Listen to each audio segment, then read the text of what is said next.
I'll open this up in a word of prayer. Dear Lord, we thank you now for who you are, Lord, for all you've done for us. Help us to learn to appreciate, Lord, your creation, Lord, and how it just shouts that you must exist, Lord. The evidence is all there for people to see, Lord. So we ask that you would, through the Holy Spirit, Lord, open some eyes and people would see all of these evidence through creation all around them, Lord, and that some might come to a belief in you. So we just thank you now and bless you for this time together. Amen. All right. So again, two parts. We're going to start with some background information on the on this work in the Fiji public schools. So what's the goal of this work, which was started a few years back? So we want to present evidence for God as the creator in every public school in the island nation of Fiji. And this idea is to counter the ideas of evolution, right, that have creeped into their textbooks. So we're going to tell kids that there's another side of the story. We're going to give a 1 hour creation science assembly at each school, and that's what we're going to have as the reenactment that we're going to do in just a little while. Hey, how you doing? All right. Your son come too? Yeah, All right, excellent then. And then we distribute the book Pearls in Paradise, which is a creation science devotional. We give this out for free to every student, teacher, and administrator. Here's what the book looks like. It's got a nice colorful thing on there with a Fiji flower. And in it is the also a few pages on the gospel presentation. And there's also a short section in the native Fijian language. But all of their education is done in English. And it's done in English because the president, the current prime minister, and the past prime minister, who were both Christians actually, they want to bring Fiji more from a third world environment towards a first world environment. We can argue whether that's good or not. But anyway, that's what they want to do. And so they know to do that, kids have to be proficient in English and in science. And distributing these books helps in that regard. Okay, because kids will read and reread this book, improving their English. And many of the topics in here are of a scientific nature, so they will enhance their knowledge of science. And this is not just a theory. So in year 2, when we went to Fiji, one of the schools that had been taught at the year before, the principal told us, we didn't ask about this or anything, we didn't even expect this was going to happen. The principal said, you know what? Because you gave the students those books that they're reading and rereading, because in Fiji, most families don't have any books, never mind a nice full color book, right? A lot of the schools even have libraries. There's no really books to read. He said that the standardized score in his school in English and science went from the 40 percentiles to the 80 percentiles.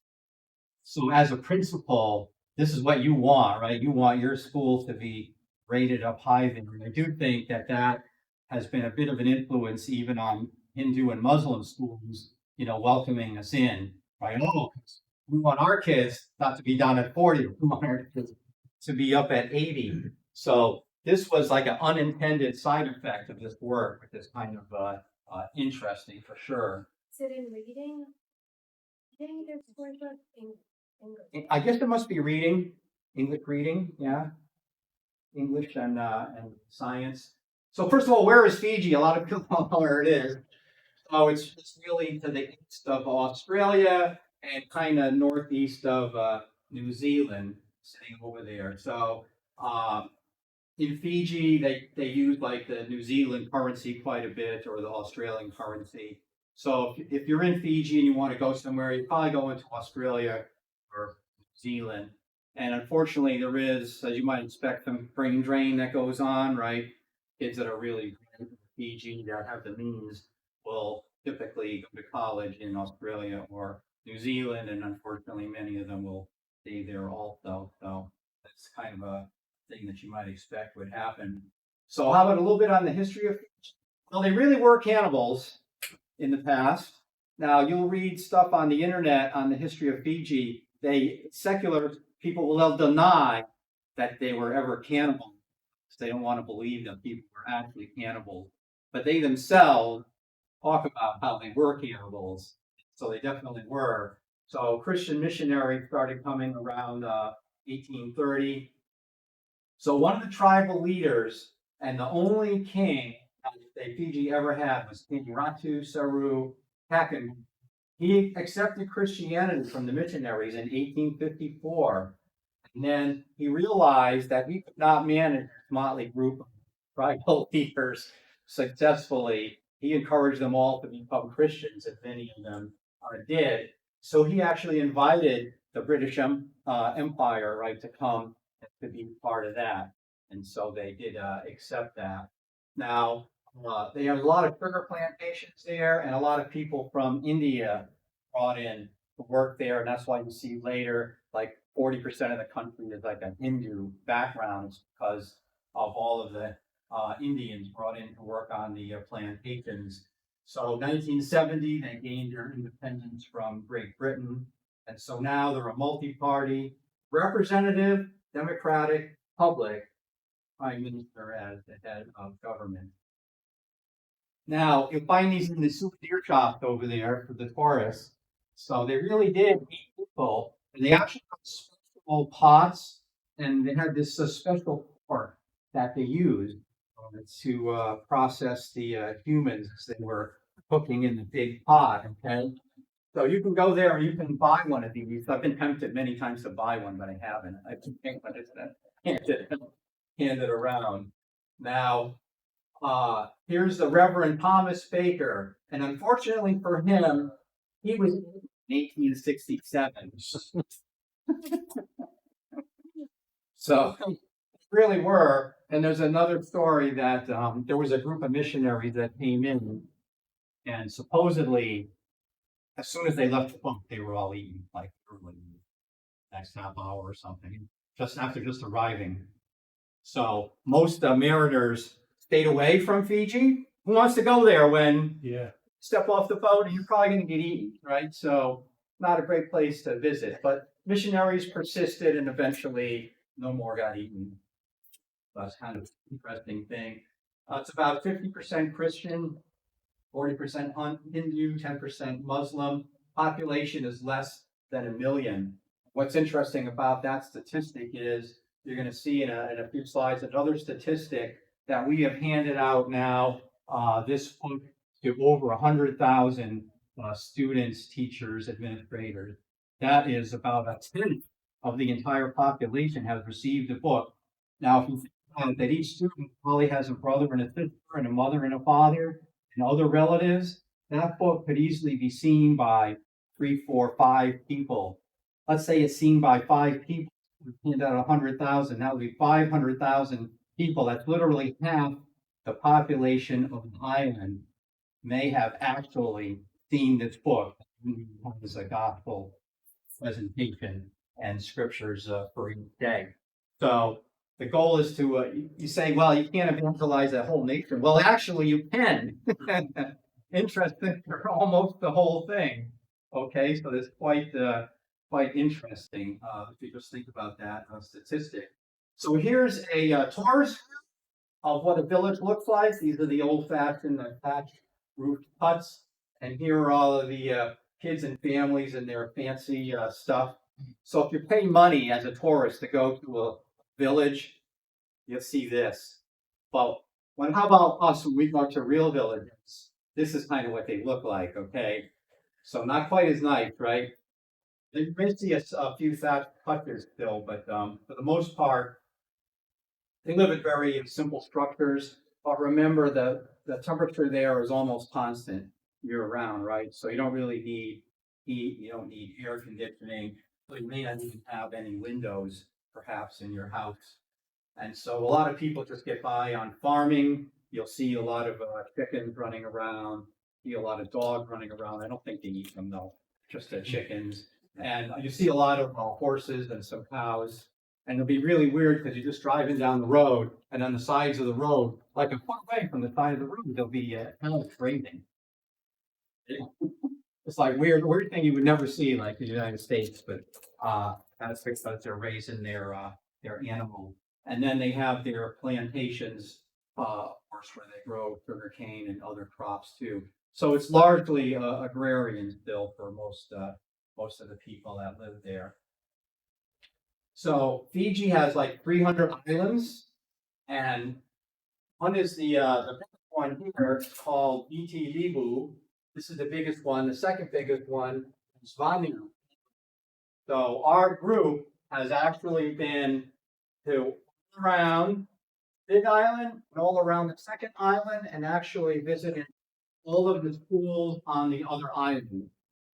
So when you say you're going to every school, we mean I'm going to every school, but some of them are literally, you have to get a boat overnight to get there. And they may not even have a dock on the other end. You literally gotta run your boat up, get out into the surf and, bring your equipment up there and stuff like that. So if we look at a close-up of the main island, main airport, the international airport is here in Nandi. So they say it Nandi, even though there's no other N in here. So it looks like Nadi, but they say it's Nandi. But the capital is on the other side of the island. Okay, it's about a 4-hour drive over here. If you went that way. And this looks like there's some roads in the middle, but there's not really. I mean, there's like dirt paths, but if the weather rains or something like that, it becomes impassable. So really, the only paved roads on the island are basically the one that goes around the edge. And that was done by the British, right, when they were in control, and they built the airport and the seaport also.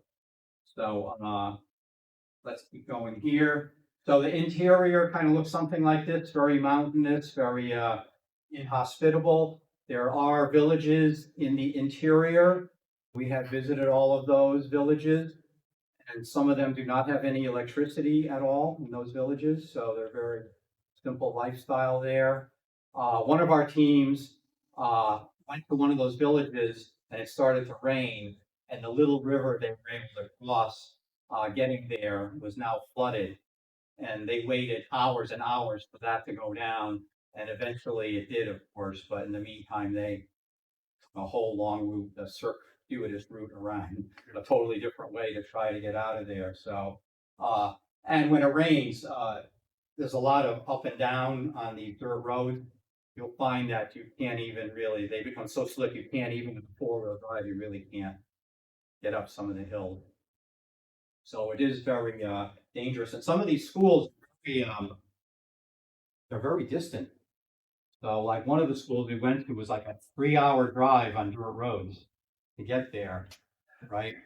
And there at the end of that, there's a school. And guess what? There's not really any gas stations along the way. There's no restaurants, nothing like that. So you better be sure you have a full tank of gas before you head out, go to that village that's 3 hours away. Hey, you want to get there, get back.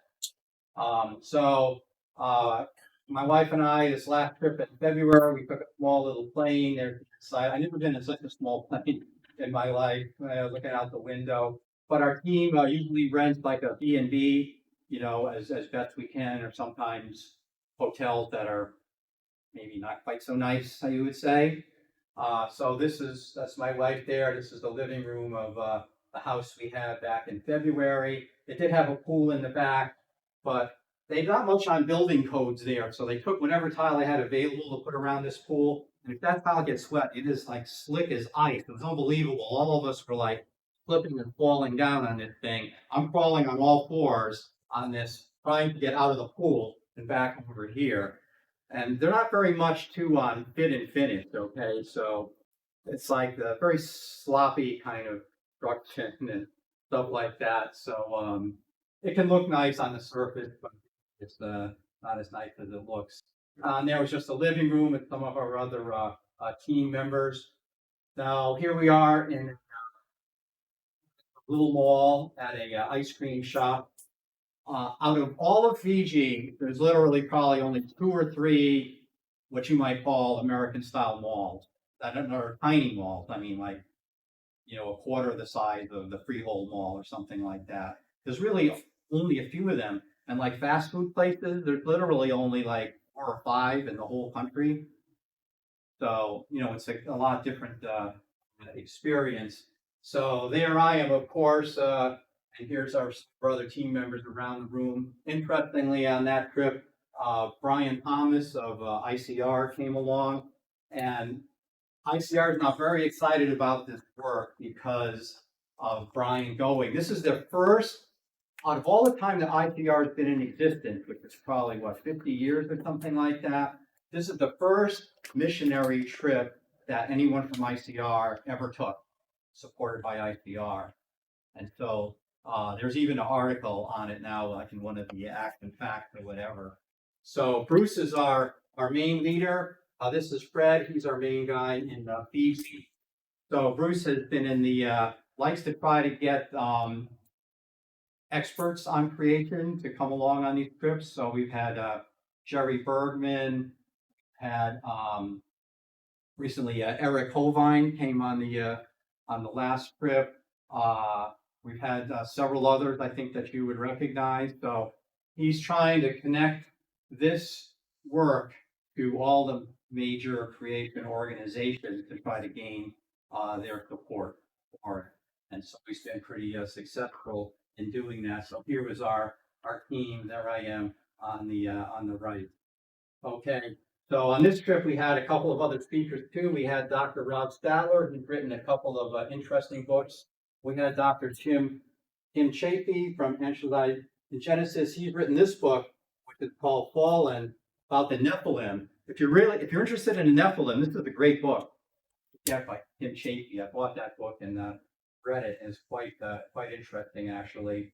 So how about the trips I've been on? So I went on round one, means visiting all the high schools on the island. We're now into round two.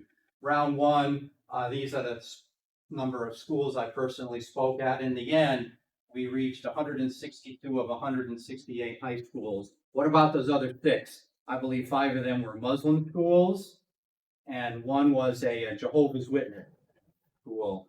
Because the schools are all sponsored by a religious group, whether it's a Catholic group, a kind of Protestant group, etc., a Hindu group, Muslim group.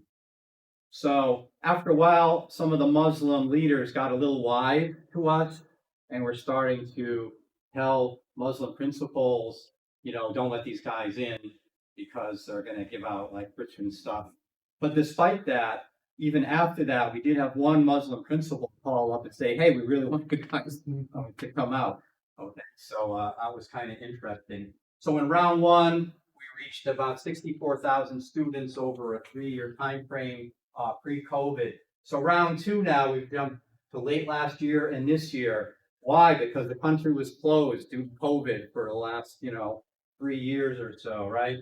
And so my wife and I went on this trip, spoke at I think 8 schools there. So if you look at our total now between the first and second rounds, we spoke at 244 schools and handed out over 100,000 books. So I think that's kind of neat. And so personally, I believe I've spoken at about 60 schools to around 25,000 now in the 5 trips that I've been on. So, and still hoping to go on more in the future if I'm invited, I guess. So how did this work get started? Well, certainly a God-sized project that kind of started in 2017. Here's some of the key players. Corey Mears, who was a pastor, he was a longtime Fiji missionary. He's now in the U.S., but he was looking for a way into the public school, the hook. Somehow he came to the realization that using creation science could be a good hook, get into the schools, and he was actually right in that perspective. But then it took Dr. Carl Baugh. He's from the Creation Evidence Museum in Glen Rose, Texas. He had started a number of Baptist churches in Fiji. So there's now several Baptist churches in Fiji. But he's the one that really obtained the initial large funding for the whole project. I think it was $300,000 to get it going, because it costs money, right, to print these books and to get them shipped and stuff like that. It's around $5, $6 a book for that purpose. Other key players, this woman in particular, Sister Loggy. So her career was in the Fiji Department of Education. So she literally knew all of the principals. And she's the kind of lady that when she calls, you pay attention, because if she's coming to your school, what have I done wrong? Why is she coming to my school? Okay, she's coming to my school. We better like cleaned up and stuff like that. So she's done all of the arranging with the principals because she's retired now, so she has time for this. So she had just retired. She was like the perfect person, right, to have as part of the team. There's Fred, who was also a missionary and he kind of organizes things on the Fiji side. There's Bruce and Julie Von Vet. They were the co-authors of the book we hand out, Pearls in Paradise, and Bruce really leads the USA side. His website is searchforthetruth.net if you wanted to look that up. And then there's Pastor Ben. So this man is the great, great, great grandson of that first and only king of Fiji that I mentioned. And so this man is known throughout the island, right? And he was captain of the Blue Lagoon tourist boat. And he has been on my team several times.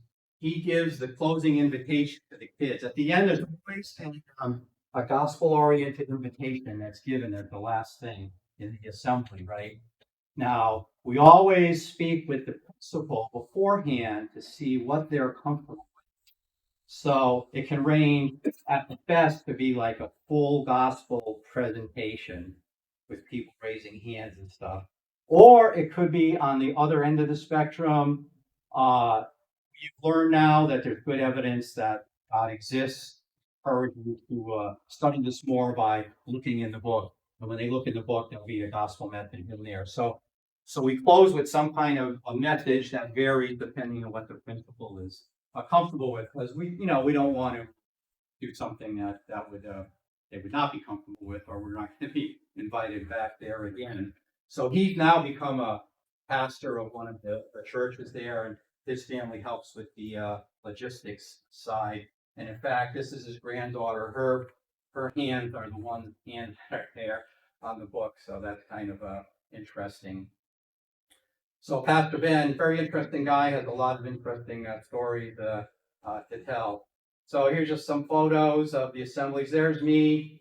I got to stand out in the rain while all the kids were under cover. So that was okay though. Rained on and off.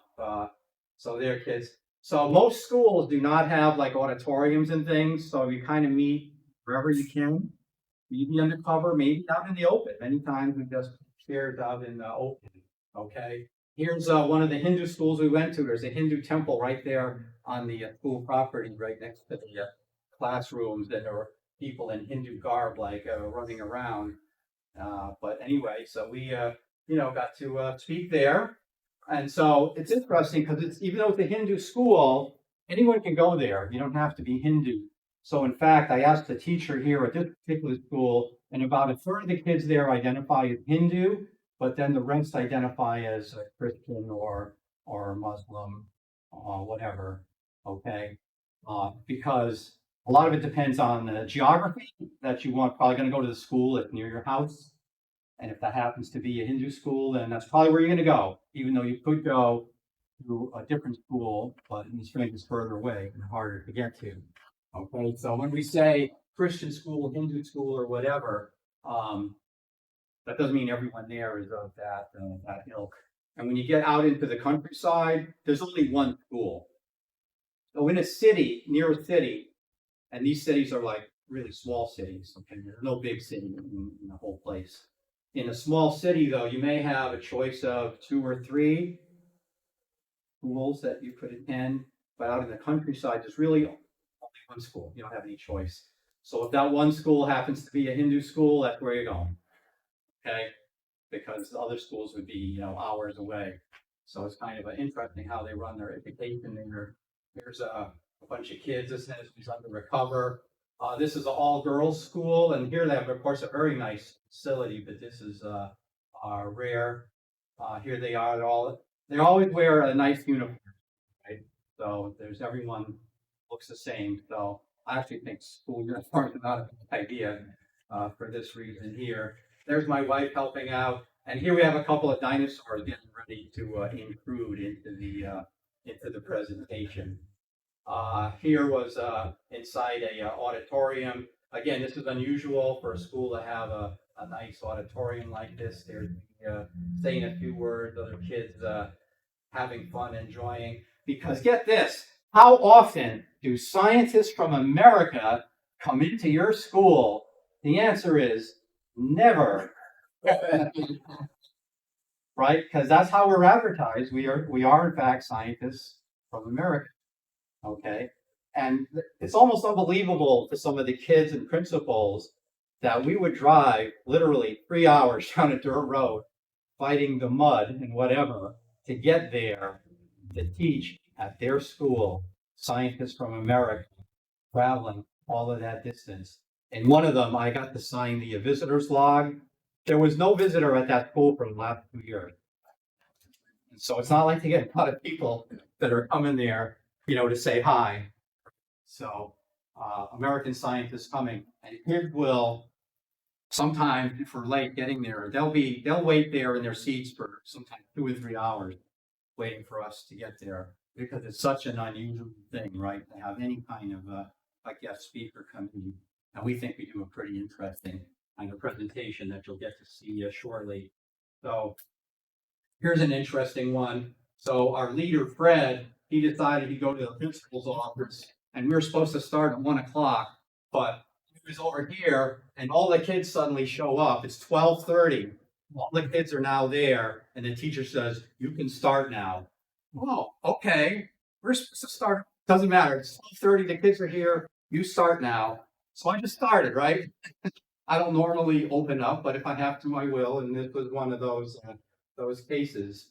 Again, some happy students. And again, what are some of the future plans? This took place just a couple weeks ago. They're also trying to distribute this character under construction book in some schools. The principals, many principals want this to come into their schools, but there's a lack of volunteers, right, to teach this course. But they are realizing that their young people are getting less mature. Their character is not well as it might have been 10 years ago, let's say. So there's a goal to get a character education into the schools. That could be open to almost every school if we had enough people to do that. All right, other countries, the Philippines are interested, Peru, Kenya, some African countries have expressed interest, Mexico. So there's tremendous interest. Needs resources though to pay for books, and it needs resources to get people and to plan it all out or whatever, because it is a lot of work. I made this website, creation101.org, which is an online supplement to the book. Also creationfiji.org. Now we started a Create the Science Association of Fiji. So there's some plans for the future. Close with this. So this was interesting. Last summer, Paul met with the Prime Minister, and he said, "Guess what? We have these 5 science books that are written by Korean builders. They teach the strengths and weaknesses of the evolution and creation side by side." And he said, "We are going to put those textbooks to every classroom in the country." That's what he said. He said, "I don't need anyone else's permission or authority to do this." The Prime Minister say, "This is what we're going to do," and we're going to do it. Now, the only holdup is we have to pay for the books. And so I think it's still in progress of how we're going to get the money to pay for these books. Been some talk of actually building a little printing press plant in Fiji to mass produce the textbooks there. But when we can get the textbooks produced, they will be put into the public schools, and as far as we know, it's then the only country in the entire world that's really teaching creation-based on the curriculum in the science. So that is like really, really just amazing. Okay, so pray for continued success. Still looking to raise about another $300,000 for books and ministry expenses and things like that. So Creation Science Association of Fiji, excellence in science just happened.